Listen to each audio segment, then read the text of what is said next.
जय हिंद साथियों, स्वागत है आपका self study classes with Sumit Jain YouTube channel और दोस्तों ऐप में।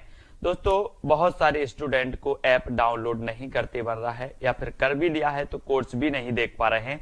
तो मैं आज उनको बता दूं कि ये जो सेल्फ स्टडी क्लासेस इस प्रकार से जब आप प्ले स्टोर से करते हैं तो ये आपका वेल जो है आइकन उसमें लगा हुआ है ना।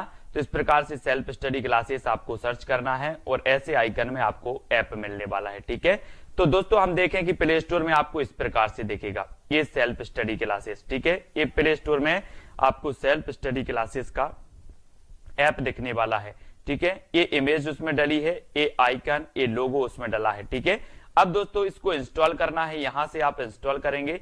ठीक है, अब इंस्टॉल करेंगे तो वहां पर आपको नंबर मांगेगा, जीमेल नंबर मांगेगा, तो आपको ओटीपी आएगा, तो आप रजिस्टर करके आगे बढ़ेंगे। हिंदी की फनी ट्रिक लेकर के फिर से आ गए हैं। रोज 9:30 बजे आपकी फनी ट्रिक वीडियो होता है हिंदी साहित्य, है ना। हिंदी साहित्य को हम पढ़ते हैं, महत्वपूर्ण रचनाएं, महत्वपूर्ण प्रश्नों को ट्रिक के माध्यम से याद करने का प्रयास करते हैं। आप नेट एग्जाम की तैयारी कर रहे हैं, जेआरएफ, पीजीटी, टीजीटी या फिर किसी भी प्रदेश की टेट एग्जाम की तैयारी कर रहे हैं और उसमें हिंदी साहित्य पूछा जाता है, तो ये वीडियो दोस्तों आपके लिए है। चैनल को सब्सक्राइब जरूर करेंगे। आपको सिर्फ वीडियो देखना है, कुछ भी नहीं करना है। सारी की सारी जो जितने भी प्रश्न लेकर के आएंगे सारे के सारे याद हो जाएंगे। ठीक है, अब आपको दोस्तों 2 सेकंड दिए जाते हैं और प्रश्न का उत्तर बताना है कि श्री संप्रदाय की स्थापना किसने की थी। जी हाँ दोस्तों, 2 सेकंड में आप अपने उत्तर का चयन करें। जब तक मैं आपको बता देता हूं कि पुष्टि मार्ग के प्रवर्तक कौन थे, वल्लभाचार्य, है ना। सरहपा की एक रचना है दोहा कोश, ठीक है ना, सभी को पता है दोहा कोश है सरहपा की रचना। और आपका उत्तर हो जाता है श्री संप्रदाय की, क्या हो जाता है, रामानुजाचार्य, है ना, रामानुजाचार्य। और दोस्तों आपको पता होगा कि देश के कोने कोने में हम क्या बोलते हैं, श्री, फिर क्या लगाते हैं, राम, क्या करते हैं, श्री राम।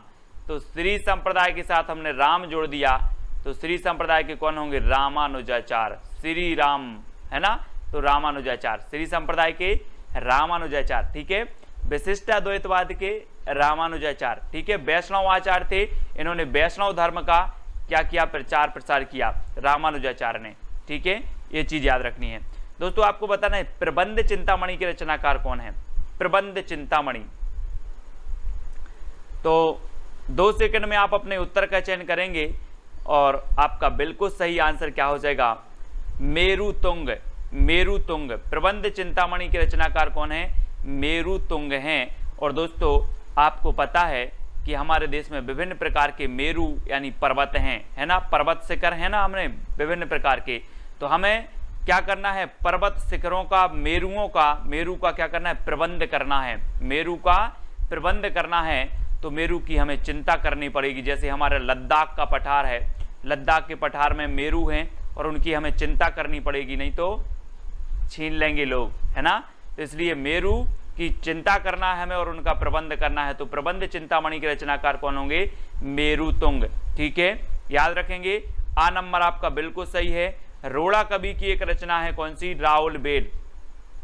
राउल बेल है दोस्तों, शिलांकित कृति मानी जाती है, शिलांकित कृति। ठीक है, तो इसको याद रख लेना है, राउल बेल की, रोड़ा कवि की राउल बेल शिलांकित कृति मानी जाती है। ठीक है, अगला देखते हैं दोस्तों। अगला जो अपना प्रश्न है वो क्या है, उसको देखते हैं। पृथ्वीराज रासो की रचना विधान में सर्वाधिक विवादास्पद पक्ष कौन सा है। 2 सेकंड में आप अपने उत्तर का चयन करेंगे और आपको पता है कि पृथ्वीराज रासो चंद्रबरदाई जी का महाकाव्य है। पृथ्वीराज रासो हिंदी का प्रथम महाकाव्य है। चंद्रबरदाई हिंदी के प्रथम महाकवि हैं। चंद्रबरदाई पृथ्वीराज रासो में 69 सर्ग हैं। ठीक है, इसमें जो सर्ग है, सर्ग को क्या कहा जाता है, समय कहा जाता है, ये चीज आपको पता है। आदिकाल में अगर पूछा जाता है कि छंदों का अजैव किसे कहा जाता है, तो पृथ्वीराज रासो को कहा जाता है। अब पृथ्वीराज रासो के जो है प्रमाणिक होने पर संदिग्ध है, विभिन्न लोगों ने, विभिन्न विद्वानों ने अलग अलग मत प्रकट किए हैं। यहां पर पूछा है कि सर्वाधिक विवादास्पद पक्ष कौन सा है, तो आपका सही उत्तर क्या हो जाएगा, इसकी ऐतिहासिकता। और आपको पता है दोस्तों कि पृथ्वी की ऐतिहासिकता पर भी विवाद है। कोई कहता है कि इस पृथ्वी के सृष्टिकर्ता विष्णु जी हैं, कोई कहता है, विज्ञान कहता है कि बिग बैंग सिद्धांत के द्वारा पृथ्वी एक क्या थी, आग का गोला थी, पिंड थी, उसके फटने से विभिन्न ग्रह बने, पृथ्वी का निर्माण हुआ। तो पृथ्वी की ऐतिहासिकता पर क्या है, विवाद है। तो पृथ्वीराज रासो की भी ऐतिहासिकता पर क्या होगा, विवाद होगा। ये क्वेश्चन कई बार पूछा गया है। तो पृथ्वीराज रासो की ऐतिहासिकता पर क्या है, विवादास्पद है, सर्वाधिक विवादास्पद ऐतिहासिकता है। अगला क्वेश्चन बताना दोस्तों, बीसलदेव रासो का काव्य रूप क्या है। सबसे पहले तो ये बात पता होनी चाहिए कि जो बीसलदेव रासो काव्य है वो किसका है, नरपति नाल का है। किसका है, नरपति नाल का है। ठीक है, अब इसके काव्य रूप क्या है, 2 सेकंड में आपको बताना है दोस्तों। तो आपको पता है ना दोस्तों कि यहां पर क्या आ रहा है, देव और 20। तो 20 देव, आपने पता होगा हम 20 देव के गीत गाते हैं। 20 देव बोले, हनुमान जी की भी पूजा कर लो, राम की भी कर लो, श्री कृष्ण भी की कर लो, है ना, मस्जिद में भी चले जाओ। 20 देवों की हम क्या करते हैं, पूजा करते हैं। करते कि नहीं करते, तो पूजा करते हैं और गीत गाते हैं। गीत गाते हैं तो बीसलदेव रासो का जो काव्य रूप होगा वो क्या होगा, गीति काव्य, गीति काव्य है। ठीक है, और बीसलदेव रासो के रचयिता कौन है, नरपति नाल। ठीक है, और बीसलदेव रासो जो है दोस्तों आपको पता है ये अजमेर के शासक के संबंधित है। ठीक है, अजमेर के शासक थे विग्रहराज। विग्रहराज इसके नायक हैं, ये भी याद रख लेना है। बीसलदेव राज के नायक कौन है अगर पूछा जाए तो विग्रहराज हैं, और इस श्रृंगारिक रचना मानी जाती है बीसलदेव रासो। ये चीज भी आपको याद रखनी है। ठीक है, अगला देखो, अपभ्रंश का भवभूति किसे कहा जाता है। अपभ्रंश का भवभूति बताना है। और दोस्तों आपने पता होगा यहाँ पर क्या आ रहा, भवभूति। भवभूति से नहीं लग रहा है आपको कि भभूति, भभूति क्या करते हैं पंडा लोग, क्या करते हैं, अपनी भभूति अभूति लगाई मुंह में, है ना, सब जगह टीका ईका लगाया, भभूति लगाया और भगवान के पास पहुंच गए और पुष्प चढ़ाने। क्या चढ़ाने, पुष्प चढ़ाने। तो अपभ्रंश का भवभूति किसे कहा जाएगा, भभूति से भभूति लगा लो आप, तो किसे कहा जाएगा, पुष्पदंत को, क्योंकि हम भभूति अभूति लगाकर कहाँ पहुंचे, पुष्प चढ़ाने पहुंचे। तो पुष्पदंत जी आपको पता होगा दोस्तों, ये अपने आप को क्या मानते थे, अभिमान मेरु मानते थे। इन्होंने अपने आप को अभिमान मेरु की उपाधि दी थी। इनका एक ग्रंथ है महापुराण, है ना, पुष्पदंत जी का, वो भी आपको याद रखना है। ठीक है, और अपभ्रंश के प्रथम कवि कौन है, स्वयंभू। ये अपभ्रंश के प्रथम महाकवि हैं, है ना। और स्वयंभू को हिंदी का प्रथम कवि किसने माना है, तो वो माना है किसने, राम कुमार वर्मा ने। ये चीज भी आपको याद रखनी है। ठीक है, राम कुमार वर्मा। और सरहपा के बारे में तो मैंने आपको बताया था कि सरहपा की जो रचना है एक कौन सी है, दोहा कोश है ना। सरहपा मैंने आपको कई बार बताया है कि आप कभी बोलोगे कि सर दोहा सुनाओ, सर दोहा सुनाओ, तो मैं वही वाला सुना दूंगा कि पोथी पढ़ पढ़ जगमुआ भय पंडित भया न कोई, 2.5 अक्षर प्रेम के पढ़े सो पंडित। वही वाला दोहा आता मुझे तो, है ना। तो सर दोहा सुनाओ, तो दोहा कोश सरहपा, सर से, है ना। और राम सिंह की कौन सी है, पाहोड़ दोहा, पाहोड़ दोहा। ठीक है, तो याद रखना है। अगला बताना, ध्यान मंजरी की रचयिता कौन है। दोस्तों ध्यान मंजरी के रचयिता बताना है, अग्रदास हैं, नावादास हैं, कुंभन दास हैं या फिर सूरदास हैं। तो आपका बिल्कुल सही आंसर क्या हो जाएगा दोस्तों, मैं बोल रहा हूं कि आप पढ़ाई कर रहे हो और आपका ध्यान अग्र कहीं नहीं जाना चाहिए, सिर्फ पढ़ाई पर जाना चाहिए, वीडियो पर जाना चाहिए। अग्र आपका ध्यान नहीं जाना चाहिए। तो ध्यान मंजरी के रचयिता कौन होंगे, क्योंकि ध्यान कहाँ नहीं जाना चाहिए, अग्र, तो अग्रदास। ठीक है, नावादास के गुरु कभी कभी पूछा जाता है तो अग्रदास। ठीक है, कुंभन दास के गुरु पूछे जाते हैं तो बल्लभाचार, सूरदास जी के गुरु पूछे जाते हैं तो बल्लभाचार। इनको याद रखेंगे। नावादास के गुरु अग्रदास। नावादास की एक रचना है कौन सी, भक्तमाल। कौन सी है, भक्तमाल। ये भी आपको याद रखनी है। ठीक है, आगे देखते हैं, हनुमान नाटक के रचयिता कौन है। दोस्तों मैंने एक चित्र आपको दिया है, हनुमान जी के दर्शन करें और फिर हनुमान नाटक के रचयिता बताएं कौन हो सकते हैं। मैंने ये चित्र क्यों दिया है, इसलिए दिया है कि हनुमान जी अपना सीना हृदय फाड़ कर दिखा रहे, हृदय फाड़ कर दिखा रहे हैं और बोले कि मेरे हृदय में देख लो सीता और राम विराजमान रहते हैं। मेरे हृदय को फाड़ कर देख लो, सीता और राम विराजमान रहते हैं। तो हनुमान नाटक के रचयिता कौन होंगे, हृदय राम, क्योंकि हनुमान के हृदय में कौन होते हैं, राम होते हैं, हृदय राम। तो आ नंबर आपका बिल्कुल सही हो जाएगा। अब कभी भी आपसे पूछा जाएगा हनुमान नाटक रचयिता कौन है, तो हनुमान की बात आई है, बोले हृदय राम, हनुमान तो हृदय में राम को रखते हैं। ठीक है, तो आ नंबर आपका बिल्कुल सही हो जाएगा। अगला बताना है दोस्तों बरबे रामायण की रचयिता कौन है। बरबे रामायण 4 विकल्प हैं, 4 में से चयन करना, 2 सेकंड आपको दिए जाते हैं। और एक चीज बताना दोस्तों कि जब तुलसीदास ने रामायण लिखी, तुलसीदास ने रामायण लिखी, रामचरितमानस लिखी, तो एक चीज बताना कि रामायण पर आधारित इन्होंने रामचरितमानस लिखी, लेकिन इन्होंने बार बार नहीं पढ़ी होगी क्या इसको।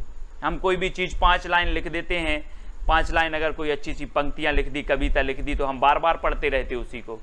तो तुलसीदास ने इतना बड़ा महाकाव्य लिखा, ये बार बार नहीं पढ़ेंगे, पढ़ेंगे ना बार बार, तो बार बार पढ़ी तो बरबे रामायण, बरबे से बार बार, बरबे रामायण के रचयिता कौन होंगे, बोले तुलसीदास होंगे, क्योंकि इन्होंने क्या की रामचरितमानस की रचयिता इन्होंने रचना की, रामायण की रचना की, है ना, तो इन्होंने बार बार पढ़ी, इसलिए बरबे रामायण।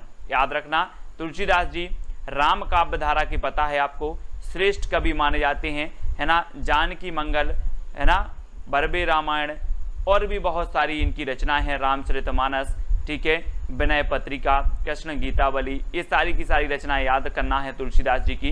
ट्रिक से मैं आपको याद करवाएंगे एक बात, है ना। अग्रदास की हमने पढ़ी थी कौन सी, ध्यान मंजरी पढ़ ली थी, और अग्रदास जो गुरु हैं अग्रदास वो किसके हैं, नाभादास के हैं। ठीक है, प्राणचंद्र चौहान की आपको पता है दोस्तों, प्राणचंद्र चौहान की भी इनकी रचना है, कौन सी है याद नहीं आ रही है मुझे, बहुत अच्छी है, पूछी जाती है, रामायण महानाटक। कौन सी है, रामायण महानाटक। हम बोल देते ना कि रामायण हमारे क्या हैं, प्राण हैं, रामायण हमारी प्राण है, तो रामायण महानाटक के रचयिता कौन होंगे, प्राणचंद्र चौहान। और पुष्पदंत के बारे में तो आपको बता दिया है दोस्तों कि इन्हें भवभूति कहा जाता है, अपभ्रंश का भवभूति पुष्पदंत को, है ना। महापुराण इनका एक काव्य है, रचना है महापुराण, ठीक है। और पुष्पदंत जो हैं बहुत ही इन्होंने अपने आप को क्या कहा था, अभिमान मेरु कहा था। तो ये चीज भी आपको याद करनी है। और बरबे बार बार रामायण किसने पढ़ी थी, तुलसीदास ने, तो बरबे रामायण के तुलसीदास हो जाएंगे। ठीक है, हंस जवाहर की रचयिता बचाना है दोस्तों, हंस जवाहर। यहाँ पर जवाहर हीरा जवाहरात रखे हैं यहाँ पर, और आप कहीं गए हो काम करने और यहाँ से आपके जो हंस जवाहर क्या हो गए, गोल हो गए, जवाहर गोल हो गए। आपने पूछा कि जवाहर कहाँ गए, तो बोले हंस जवाहर खा गया, हंस जवाहर खा गया। क्यों खा गया हमें विश्वास नहीं है, बोले कसम से हंस जवाहर खाए गया। तो कसम से तो कासिम शाह है, हंस क्या खा गया, जवाहर खा गया। तो कासिम शाह की हंस जवाहर, है ना। नूर मोहम्मद की अनुराग बांसुरी, है ना। शेख नबी की ज्ञानदीप, उस्मान की चित्रावली, आपको रचनाएं याद करना है। ठीक है, याद करवा देंगे। सीतायन की रचनाकार कौन है दोस्तों, सीतायन।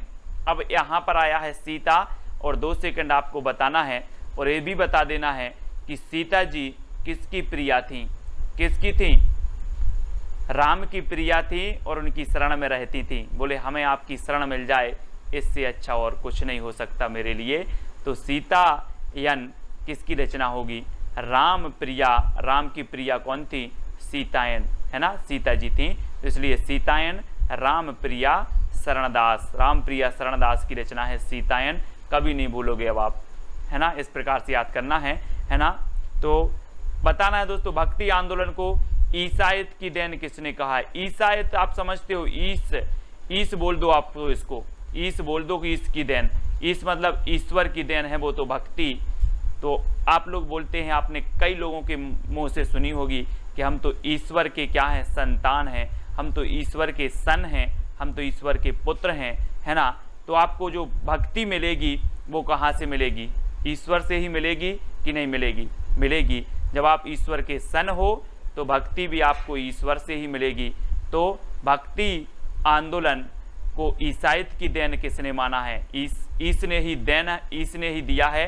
तो कौन मानेंगे, उनके सन मानेंगे, है ना, किसके, ईश्वर के सन, ईश्वर के सन ने भक्ति आंदोलन को ईस की देन मानी है। ठीक है, तो सन यानी गिरियर्सन, याद रख लेना है सभी लोग। और आपको पता है कि जनता की चित्तवृत्तियों की निराशा की भावना से रामचंद्र शुक्ल ने माना है, हजारी प्रसाद द्विवेदी ने क्या माना कि ये तो स्वाभाविक होना ही था, है ना। और मुस्लिम आक्रमण भी ना हुए होते। रामचंद्र शुक्ल ने कहा था कि मुस्लिम आक्रमण के कारण जनता की चित्तवृत्ति से भक्ति आंदोलन का उदय हुआ, है ना। हजारी प्रसाद द्विवेदी ने इसका स्वाभाविक माना है कि ये तो स्वाभाविक रूप से इसका उदय होना ही था। इस प्रकार से आपको याद रखना है। अगला बताना दोस्तों, भक्ति काल को स्वर्ण युग किसने कहा है? स्वर्ण काल, यहाँ पर स्वर्ण काल और स्वर्ण युग आपको देखना है दोस्तों, ठीक है। स्वर्ण काल किसने कहा है? तो आपका राइट आंसर क्या हो जाएगा? काल की बात जब आती है काल की, तो आपको याद रख लेना है कि ग्रियर्सन, है ना। गैरों का स्वर्ण हमें कैसा लगता है? काल की तरह लगता है। गैरों का स्वर्ण हमें काल की तरह लगता है और खुद का स्वर्ण हमें सुंदर लगता है ना। खुद का स्वर्ण हमें स्वर्ण युग लगने लगता है, सुंदर लगने लगता है, लेकिन गैरों का स्वर्ण हमें काल की तरह लगता है। तो याद रखना है इधर से दोस्तों, स्वर्ण काल कहा ग्रियर्सन ने। और अगर आपसे कभी पूछा जाए कि स्वर्ण युग किसने कहा, तो स्वर्ण युग किसने कहा?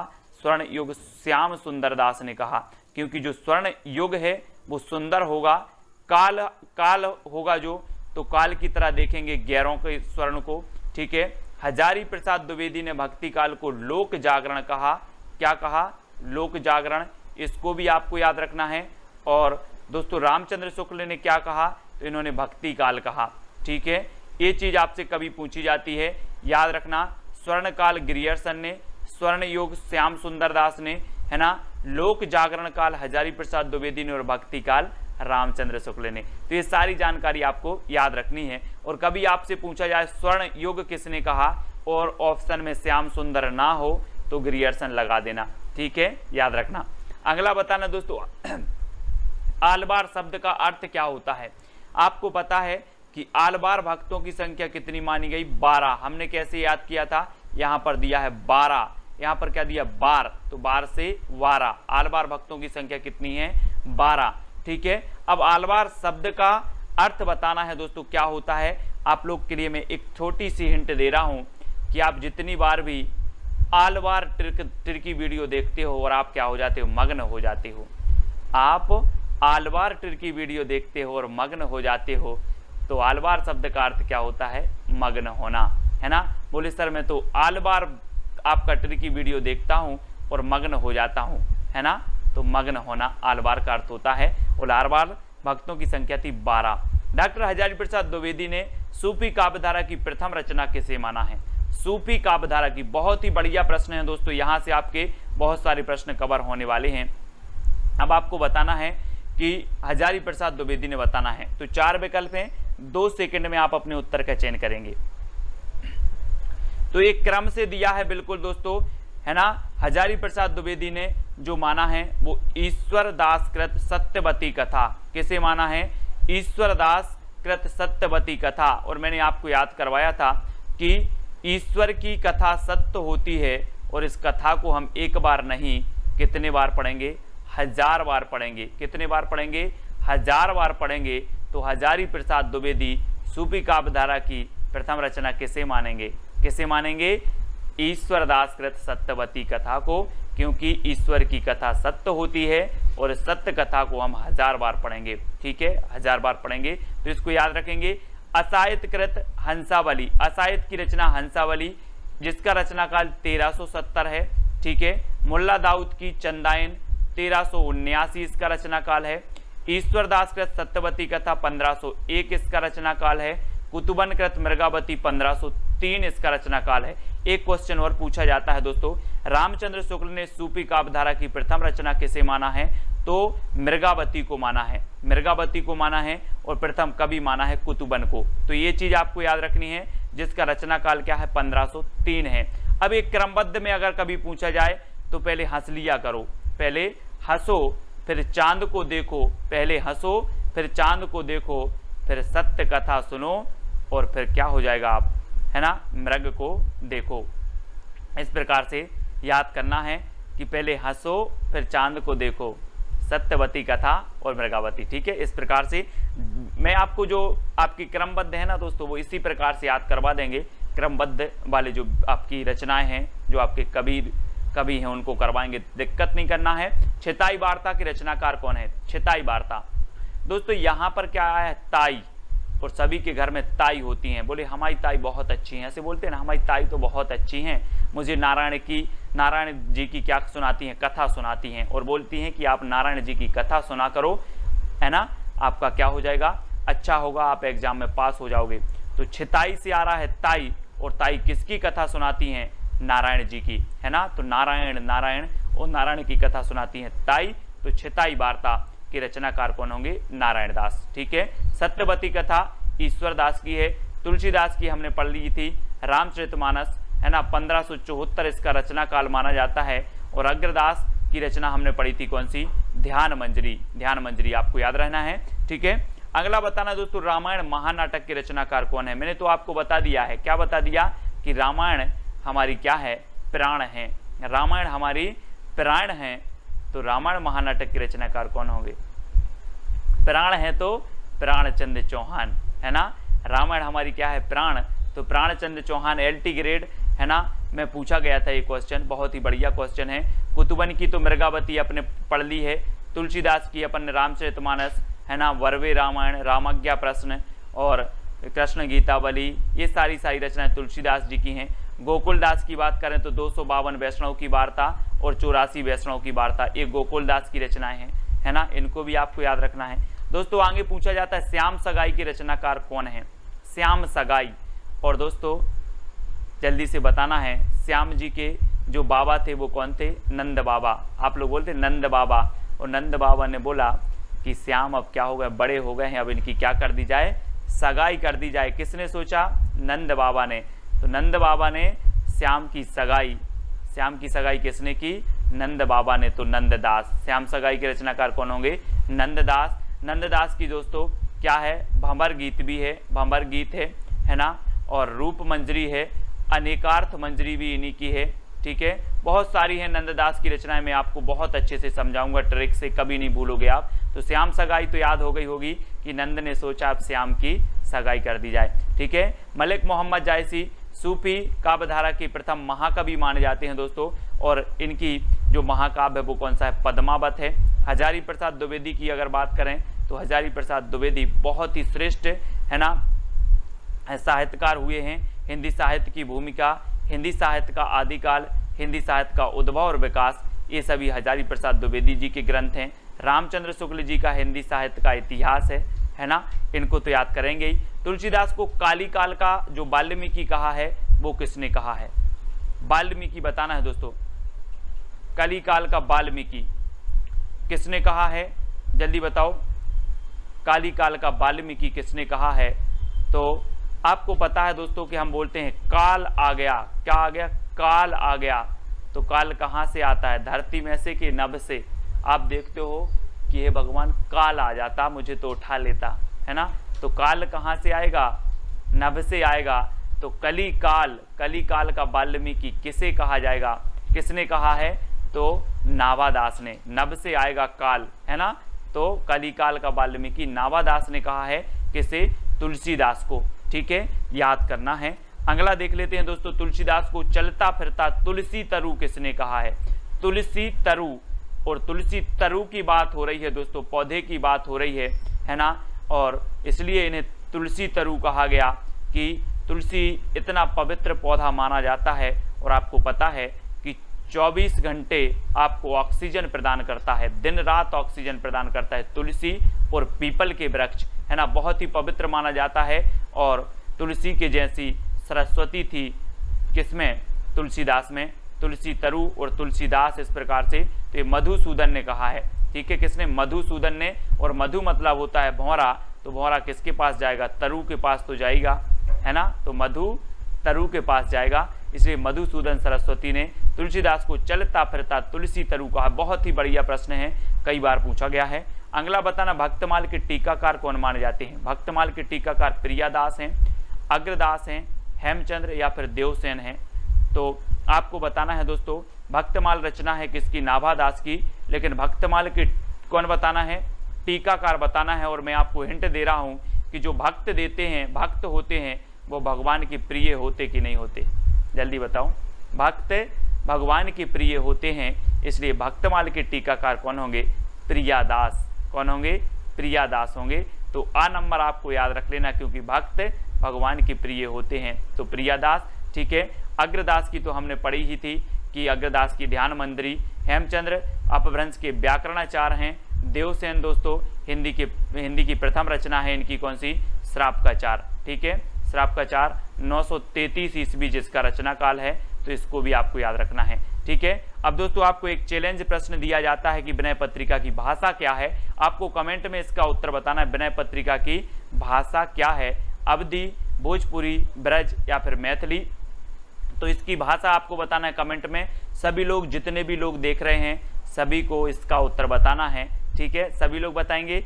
और आपका जो पिछला चैलेंज प्रश्न था, चित्रलेखा किसकी रचना है, तो चित्रलेखा किसकी है, भगवती चरण वर्मा की। हमने कैसे इसको याद किया था कि हमें जो हम पुस्तक पढ़ते हैं, जो हम रजिस्टर में पढ़ते हैं, जो नोट्स पढ़ते हैं, सबसे पहले पृष्ठ पर हमें चित्र बनाना है किसका, भगवती का। भगवती का बनाओगे तो आपका कल्याण जरूर होगा। इस प्रकार से हमने दोस्तों हिंदी साहित्य की निरंतर रोज अपनी क्लास चलती है सुबह 9:30 पर, है ना, जिसमें हम टिर्की वे में समझते हैं। शाम को रात्रि 9 बजे भी आपका टेस्ट होता है ना, विस्तृत अध्ययन करते हैं, टेस्ट होते हैं। तो हिंदी साहित्य की 2 क्लासें आपकी चलती है, सुबह 9:30 बजे और रात्रि 9 बजे, ठीक है। तो इन जरूर देखें इनको। हिंदी व्याकरण की आपकी 8 बजे क्लास होती है, तो उसको देखें। वीडियो को लाइक करें। जो भी अभी टेलीग्राम ग्रुप से नहीं जुड़े वो टेलीग्राम से जुड़ जाएं। टेलीग्राम से जुड़ने के लिए आपको सर्च करना है टेलीग्राम पर IAS स्टडी ट्रैक और ज्वाइन हो जाना है, ठीक है। और दोस्तों व्हाट्सअप ग्रुप है अपना 9098609291। ये व्हाट्सअप नंबर है। ये व्हाट्सअप ग्रुप में आप जुड़ सकते हैं। इस पर मैसेज करेंगे तो व्हाट्सअप ग्रुप की आपको लिंक मिल जाएगी, तो आप व्हाट्सअप ग्रुप से जुड़ सकते हो। इंस्टाग्राम में आपको सर्च करना है self study classes Sumit Jain, ठीक है। और फेसबुक पे आपको सुमित जैन सर्च करना है और वीडियो को लाइक करके शेयर अवश्य करना है। वीडियो कैसा लगा कमेंट के माध्यम से अवश्य बताना है और शेयर जरूर करना है। लाइक तो सभी लोग करेंगे। जय हिंद। दोस्तों बहुत सारे स्टूडेंट को ऐप डाउनलोड नहीं करते बन रहा है, या फिर कर भी लिया है तो कोर्स भी नहीं देख पा रहे हैं। तो मैं आज उनको बता दूं कि ये जो सेल्फ स्टडी क्लासेस इस प्रकार से जब आप प्ले स्टोर से करते हैं तो ये आपका जो है आइकन उसमें लगा हुआ है ना। तो इस प्रकार से सेल्फ स्टडी क्लासेस आपको सर्च करना है और ऐसे आइकन में आपको ऐप मिलने वाला है, ठीक है। तो दोस्तों हम देखें कि प्ले स्टोर में आपको इस प्रकार से दिखेगा ये सेल्फ स्टडी क्लासेस, ठीक है। ये प्ले स्टोर में आपको सेल्फ स्टडी क्लासेस का ऐप दिखने वाला है, ठीक है। ये इमेज उसमें डली है, ये आइकन, ये लोगो उसमें डला है, ठीक है। अब दोस्तों इसको इंस्टॉल करना है, यहां से आप इंस्टॉल करेंगे, ठीक है। अब इंस्टॉल करेंगे तो वहां पर आपको नंबर मांगेगा, जीमेल नंबर मांगेगा, तो आपको OTP आएगा, तो आप रजिस्टर करके आगे बढ़ेंगे।